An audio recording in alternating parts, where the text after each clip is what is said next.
Well, welcome back. Now, last week we made some pretty serious progress in that we finally got our rolling chassis, which is great news because it means we can start getting this thing more like a motorcycle. But a motorcycle's not going to go anywhere, one, without a fuel tank, and two, without something to sit on. So today we're going to have a look at the seat and we're going to have a look at getting a tank on there if we can. Now, being that this is being built on a budget, anything where you end up building on a budget, you're going to end up spending more time because you kind of had to skimp on parts and therefore you'll have to repair them and things like that. And the seat and the tank are definitely no exception to that.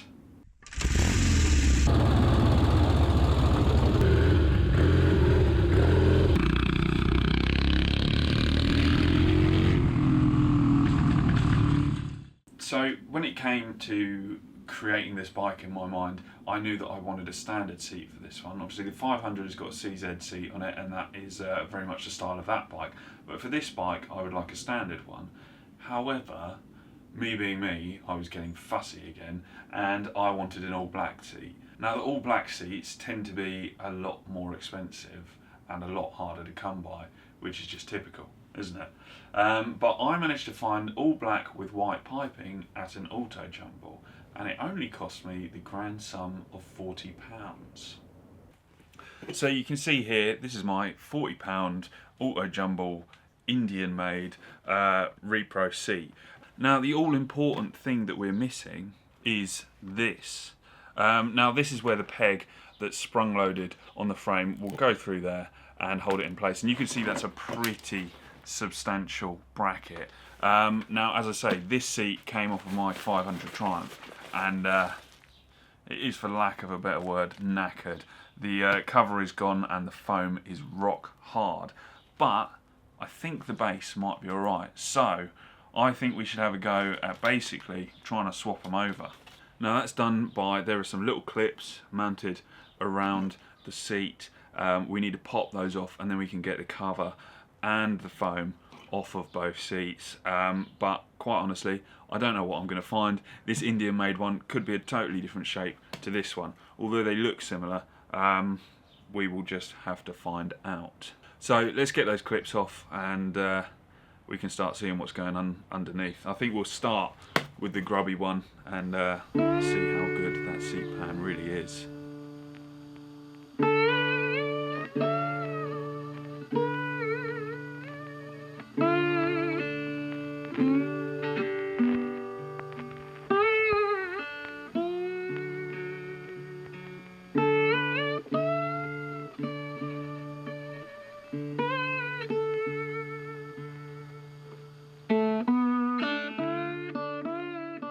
So unfortunately, removing those clips didn't really reveal, one, what I expected, or two, what I wanted. Initially this seat base felt very, very solid, and that's why I thought we could get away with using it. But on removing some of those clips, some of the seat pan has actually gone with them, meaning that the seat pan, that was another bit of seat pan dropping off, meaning that the seat pan has rusted through well and truly. There we go, there's another bit coming off, which, if a seat pan is going to go, usually it will go around that rim first because moisture will get held in by the fabric and the clips, and it will just rust away. So you can see right around there, this is going to be far more work to restore this than it would be to modify the Indian seat that I have. So I think what we'll do now is we'll have a go at removing those clips, and hopefully the seat foam isn't glued down. If it is, we might be able to kind of scrape it off and get the foam off that way, and we'll modify this seat base instead of use that one, because that is just going to be way more work.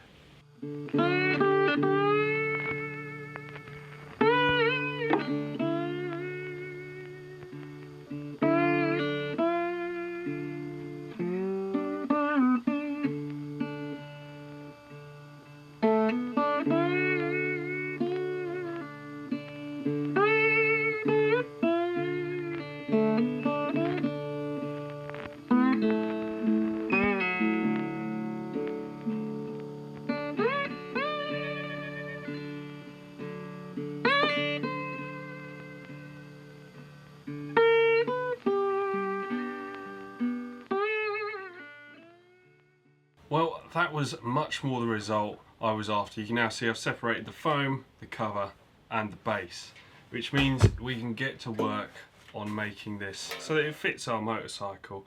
Now, I'm not going to lie, I'm slightly concerned about recovering that seat because upholstery is not my strong point. But nonetheless, we can crack on. So I think what we'll do now is we'll cut off these brackets. We don't need those, and these horrible brackets at the front as well.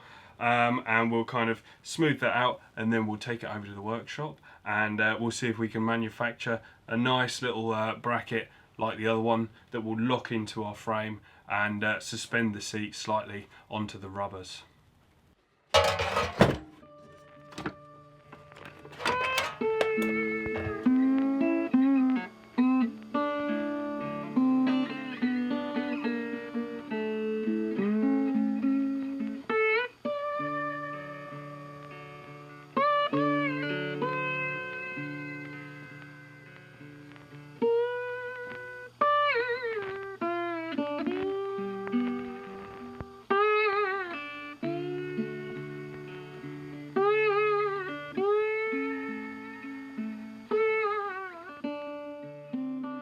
Right, so we've arrived at the workshop with both our seat pans. Now, I brought the original one because I want to basically copy this bracket as best as I can, and I also need to find the location, how far along it is and how far it sticks out, things like that. So the Indian seat base, I've just gone round and I've skimmed off those brackets and the welds, smoothed them out a little bit. And also there was a few bends in the front where I suppose it got dropped or something like that that I've repaired. So now we're going to be looking at making that little locking bracket. Now, as it is sort of a load bearing item, it's made of quite substantial steel. So what I've done is I found some scrap steel of the same thickness, and I've just cut it out to the same width as well and rounded these edges. Now, I know that's a very fussy thing to do, no one's ever going to see that, but as I said, I would like this to look as close to the original, and that has got these rounded edges. So we basically do that before we put any bends in there, because it'd be very, very difficult to get them looking nice post bends. So now it is time to start putting in those bends. Now, it's worth mentioning I've made this slightly longer than what is required. It's easy to cut off bits. It's not easy to add stuff back on and do a neat job of it. So yeah, we're going to start off by putting this little bend in here, and then we can kind of marry it up to this seat base, and hopefully we'll be on the right track.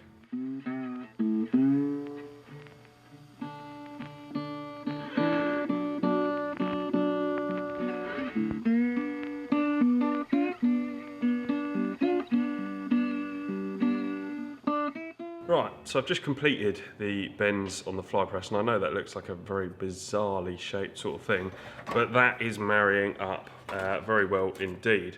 So yeah, if you can see that, that's not bad.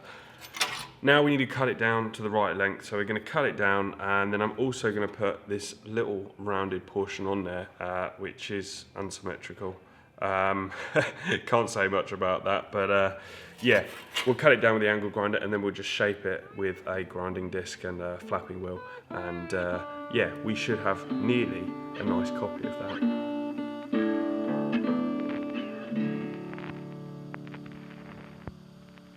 So now we've rounded the top of that section, arguably better than the original.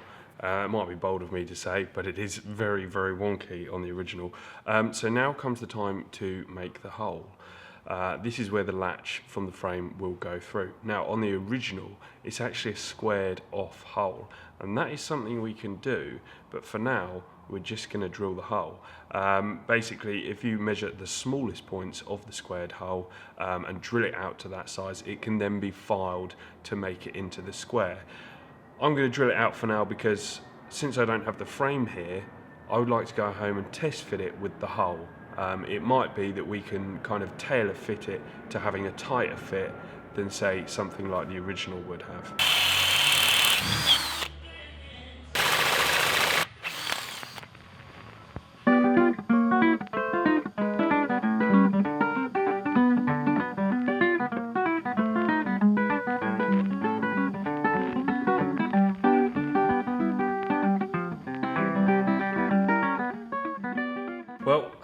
that's our little latch point all welded on there. I did go ahead and just do the kind of final welds on it. I thought, I'm pretty sure I've got this very close. I might be able to bend it if it's slightly out, or file that hole in a different manner. But I'm pretty pleased with that. I think that is kind of a replication part that most restorers would be pretty happy with. So I'm excited to go and test this out. Obviously we'll have to put the hinges back on the seat, and then we can see whether it's going to fit or not. So back to the shed.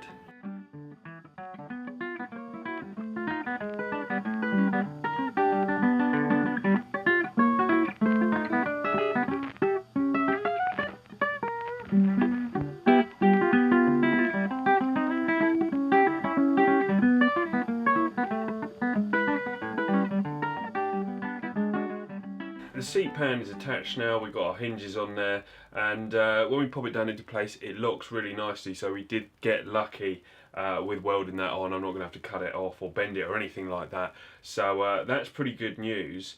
Now the thing to do next is we're going to take that off. One of the seat hinges, that will need cleaning up on the wire wheel, repainting, and then also there's a few patches where obviously I've ground stuff off, we're now missing paint, so we're going to go ahead and get that brush paint out, go back across it. But I think we might do the whole pan just to kind of give it an extra bit of protection. Some of that paint is not that great, it's pretty thin stuff. I don't think they've used any primer, which I have seen before on sort of Indian and Chinese made stuff. So yeah, I think we'll whip that off, clean up the hinge, get some paint on there. Once it's dry, we can start putting the foam back on and attaching the cover as well, and we should have a seat.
Right, so as you can very well see, we have now got a functioning seat. Functioning as in it locks, it pivots up and down, and I can sit my fat bum on it. So that's pretty grand. It took me a little bit longer than I expected, but I'm pleased with the result. Now, one thing I do need to do is get one of the rubber cushions that sits on the bottom. They're like a little mushroom, and they kind of stop it from moving around too much. I've got one, I need the other. But, for all intents and purposes, this is good. We're good to move on to the fuel tank. Being that that's taken a little bit longer, and the fuel tank is quite a hefty job, we're going to have to wait until next week, because really this fuel tank requires quite a bit of attention. Not necessarily in that it's absolutely shot to pieces, but the jobs I have are difficult. So that's going to be it from me today. I hope you've enjoyed the episode, and if you are enjoying it, please do feel free to give it a thumbs up, and leave me a comment as well, and let me know what you think. I will see you next time when we're going to get a fuel tank on this thing. Then we'll really be shifting. I'll see you next time.